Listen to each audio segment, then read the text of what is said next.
नमस्कार विद्यार्थियों, आज हम बात करेंगे भगवान महावीर स्वामी की। बात जैन धर्म की है। जैन धर्म की बात करें तो इसकी स्थापना हुई थी complete non violence. Complete non violence का मतलब ये है कि उस समय पर पूरे तरीके से अपने इंद्रियों पर विजय पाना और मन और शरीर दोनों को एक शांत स्वभाव की तरफ लेके जाना, कंप्लीट अहिंसा। अब अगर हम जैन धर्म को देखें तो इसमें कुल 24 तीर्थंकरा यानी गुरु आए थे। अगर हम बात करें पहले गुरु तीर्थंकरा की तो उनका नाम था भगवान ऋषभनाथ जी, जिनका सिंबल या एम्बलम था बुल। उसके बाद 23rd तीर्थंकरा आए, उनका नाम था पारसवनाथ और उनका एम्बलम था स्नेक। और आखिरी यानी 24th तीर्थंकर के रूप में आए महावीर स्वामी। और इनका जो एम्बलम की अगर हम बात करें तो इनका एम्बलम था यानी प्रतीक चिन्ह वो लायन यानी कि सिंह।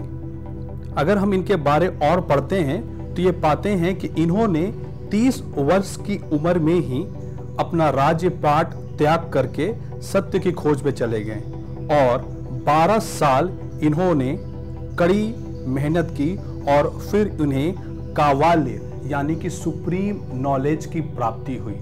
तो 30 साल की उम्र में महावीर निकले और 42 इयर्स के एज पर जाकर इन्हों को वो ज्ञान सुप्रीम नॉलेज यानी कावाल्य की प्राप्ति हुई।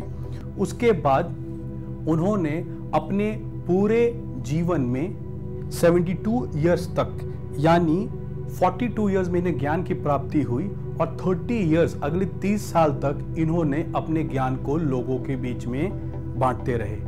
इन्हें ज्ञान की जो प्राप्ति हुई थी वो ऋजुपला नदी के तट के किनारे हुई थी और उस वक्त इनकी एज थी 42 इयर्स।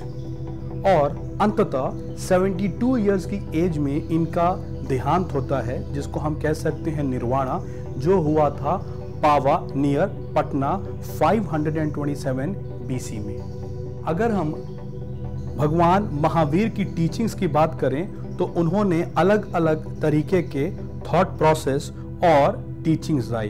उन्होंने बात की थी 3 रत्ना की, जिसमें वो बात करते हैं राइट फेथ, राइट नॉलेज और राइट कंडक्ट की। और बहुत सारे स्थल भी आगे चलकर जैन धर्म में बने, जैसे कि गोमेश्वर बाहुबली की प्रतिमा जो कि कर्नाटक में है।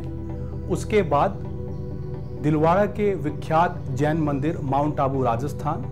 उसके बाद संवेद शिखर झारखंड, जहां 20 तीर्थंकरों की मुक्ति स्थल थी।